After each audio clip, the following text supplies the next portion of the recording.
সমস্ত কাজ শেষ করার পরে আমরা লাইনে দাঁড়ালাম। এটা অনেক বেশি কষ্টের ছিল, অনেক অনেক বেশি কষ্টের, যেটা প্রায় দীর্ঘ সময় লাইনে দাঁড়ানোর পরে আমরা দেখেন কি অবস্থায় আছি, কি কষ্টে আছি, যে লাইনে দাঁড়ায় আছি, হিউজ মানুষের ভিড়। এরপরে একটা সাডেন টাইমে আমরা যখন পাস পেলাম, এবং আমাদের সব থেকে প্যারা ছিল একটা ট্রেন, আমরা একটা শিপের লোক আর একটা শিপে আমাদেরকে উঠাই দিছে, কারণ সেই শিপের নাই, কিন্তু সেই শিপের টিকিট বিক্রি করছে। এটাই হচ্ছে সব থেকে মানুষের কষ্টদায়ক।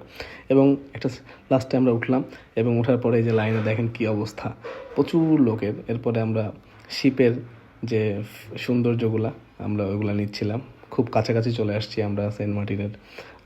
অনেক সব থেকে বেশি কষ্ট ছিল আমাদের, বলতে পারেন এই জার্নির সব থেকে ভয়ঙ্কর কষ্ট ছিল এটা, যে আমরা আসলে শিপে ওঠাটা স্ট্রাগল করে অনেক সময় নিয়ে, এটাই আমাদের সব থেকে বেশি কষ্টের ছিল, যেটা আপনারা যে যাবেন সেটা এটা সারা জীবন মনে রাখতে পারবেন। আগে আমরা ইসে থেকে গিয়েছি, আপনার টেকনাফ থেকে গিয়েছিলাম, এত কষ্ট বা এত প্যারা নিতে হয় না, যদিও বা আসলে এখন সিকিউরিটির একটা সমস্যা আছে, এই জন্য গভর্নমেন্টেরও কিছু করার নেই। তো সেক্ষেত্রে আমাদেরকে অবশ্যই কক্সবাজার থেকে যেতে হবে। প্রায় 7-8 ঘন্টার একটা বড় জার্নি ছিল, খুব প্যারা কষ্ট ছিল আর কি।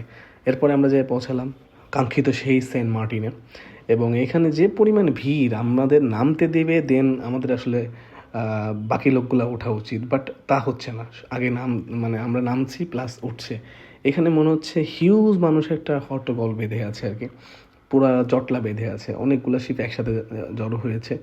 আর এটাই সব থেকে আমাদের কষ্টের ছিল, যে একটা শিপকে থেকে নেমে আরেকটা শিপ টপকায় দেন আরেকটা শিপ টপকায় আমাদের। থ্যাংক ইউ যারা যা দেখছেন, ফলো করবেন, কষ্টের ছিল। যাই হোক, যারা যা দেখছেন প্লিজ ফলো মাই পেজ, আরও ভালো কিছু দেখতে পারবেন।